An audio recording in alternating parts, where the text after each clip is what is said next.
उत्तर प्रदेश, राजनीति और बाहुबली, इन तीन शब्दों का ही आपस में एक रिश्ता है और आज नहीं पिछले कई सालों से।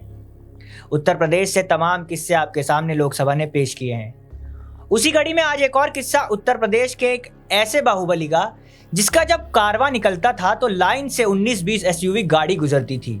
सारी गाड़ियों के नंबर सिर्फ 786 से ही खत्म होते थे। किसी की क्या मजाल कि पूरे शहर का भारी ट्रैफिक उन्हें 2 मिनट भी रोक सके। बनारस, मऊ, गाजीपुर और जौनपुर, इन इलाकों में पान चाय की दुकान पर बैठे चचा लोग बता देंगे कि वो जब चलता था तो बॉडीगार्ड समेत अपने पूरे गैंग में सबसे लंबा दिखता था। फैमिली हिस्ट्री सुनेंगे तो 2 मिनट तक मुंह खुला रह जाएगा। दादाजी कांग्रेस के कभी प्रेसिडेंट रहे, भाई अफजल 4 बार कम्युनिस्ट पार्टी से एमएलए रह चुके हैं और 1 बार समाजवादी पार्टी से। जी हाँ, आप तो अब शायद समझ ही गए होंगे कि हम किसकी बात कर रहे हैं। हम बात कर रहे हैं उत्तर प्रदेश के बाहुबली नेता रहे मुख्तार अंसारी की। वही मुख्तार अंसारी जो आज यूपी के बांदा जेल में बंद है। कुछ साल पहले तक जब मुख्तार का इंटरव्यू लेने के लिए मीडिया की लाइन लगी रहती थी तब मुख्तार सुनहरे फ्रेम का चश्मा लगाए हाजिर होता। इंटरव्यू के दौरान जेब से 2 बंदूकें निकाल के उनसे खेलना शुरू कर देता था। फिर बताता था कि उसे सिर्फ टॉप क्वालिटी की चीजें ही पसंद है। कपड़े, बंदूकें, सब कुछ टॉप क्वालिटी। रिवॉल्वर 957 मैग्नम और राइफल 975 मैग्नम की पसंद है। मुख्तार इंटरव्यू देने के लिए जल्दी तैयार नहीं होता था क्योंकि उसे लगता था अगर उसने बोलना शुरू किया तो सब बोल देगा, क्योंकि वो दूसरे नेताओं जैसा नहीं बल्कि जनता, खासतौर पर गरीबों का सेवक है। आगे उसका यह भी कहना था कि मीडिया अफवाह फैलाती है कि मैं जेल के अंदर शराब पीता हूं, जबकि मैं तो चाय और सिगरेट तक नहीं पीता, पान मसाला भी नहीं खाता। पॉलिटिकल करियर की बात करें तो मुख्तार की शुरुआत भी गैंग्स ऑफ वसेपुर टाइप ही थी। कोयला, रेलवे, शराब का ठेका, गुंडा टैक्स, यही सब। जब पूर्वांचल में 1970 के दौर में कई सरकारी योजनाएं लाई गईं तो उनके ठेके हथियाने की होड़ में कई गैंग भी उभरने लगे। मुख्तार मखनू सिंह के गैंग से ताल्लुकात रखता था। दूसरी तरफ साहिब सिंह का गैंग था। सैदपुर में एक प्लॉट को लेकर दोनों गैंग की भिड़ंत हुई और यहीं से यह दुश्मनी शुरू हो गई।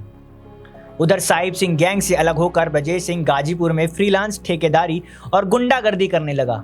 यहाँ फिरौती, रंगदारी, किडनैपिंग और करोड़ों की ठेकेदारी को लेकर मुख्तार और ब्रजेश सिंह की गैंग में भिड़ंत होती रही। 1995 के करीब मुख्तार अंसारी पॉलिटिक्स में उतर आया और 4 बार मऊ से एमएलए बना। पहला चुनाव बसपा से और आगे 2 निर्दलीय। 1990 से 2008 के करीब तक बनारस, गाजीपुर और जौनपुर दोनों गैंग की दुश्मनी के बीच अपराध का गढ़ बन गया। उस जमाने में बनारस, जौनपुर के लोगों को क्राइम के मामले में बंबई की फीलिंग आती थी। और तो और कई कहानियां स्कूली लड़कों के जाने अनजाने इस गैंग वॉर में घुस जाने और यहां तक कि कट्टा वट्टा रखने की भी है। अब बताते हैं मुख्तार अंसारी की रॉबिनहुड इमेज के बारे में। लड़की की शादी के लिए पैसा चाहिए, लड़के को सरकारी नौकरी दिलानी हो या कोई सरकारी ऑफिस में बार बार दौड़ा रहा हो तो आम आदमी मुख्तार के पास जा सकता था। और तो और लड़की की शादी में दूल्हा कतरा रहा हो तो दूल्हा उठवाने तक का काम मुख्तार से हाथ जोड़कर करवा सकते थे।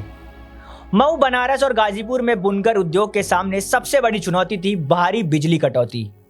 मुख्तार ने इस मामले को सीरियसली लिया और कुछ ही दिनों में यह समस्या काफी हद तक सुलझ गई। इसके अलावा इसमें भी चाचा लोग की राय जानने चाहें तो मुख्तार बड़ा क्रिमिनल था, मारकाट करता था, लेकिन आम आदमी का कुछ नहीं बिगाड़ता था, बल्कि बड़े पॉलिटिकल दांवपेच के बीच उनका भला ही हो जाता था।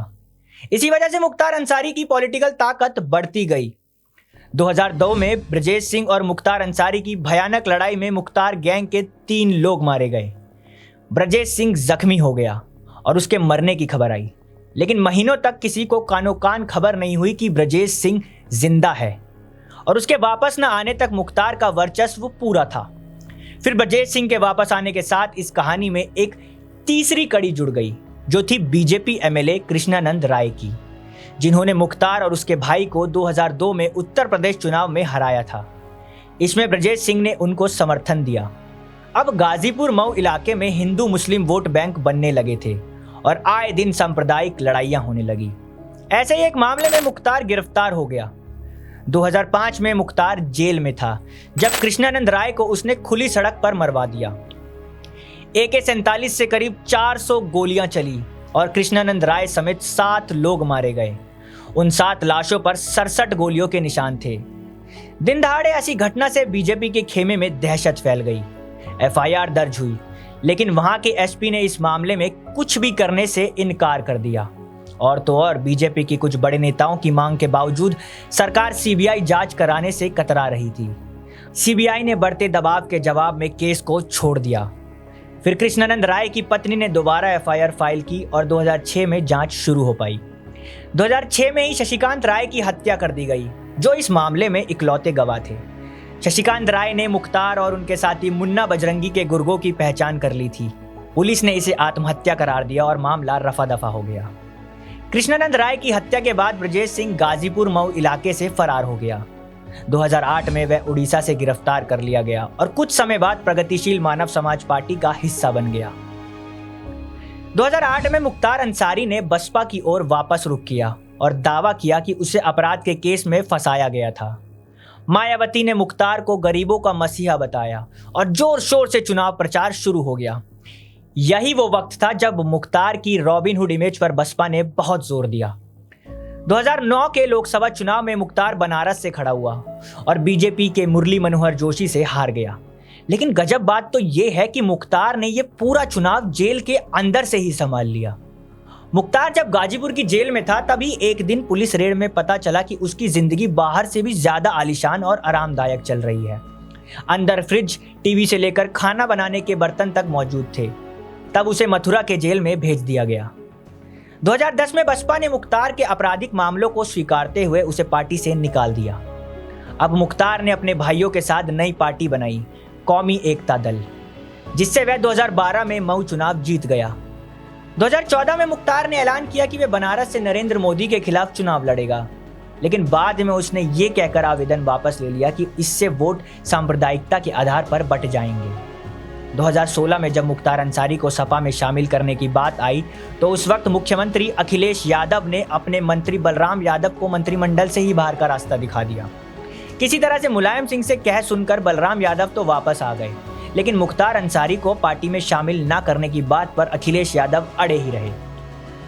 इसके बाद विधानसभा चुनाव से ठीक पहले मुख्तार अंसारी के बड़े भाई अफजाल अंसारी ने अपनी पार्टी कौमी एकता दल का मायावती की पार्टी बीएसपी में विलय कर दिया।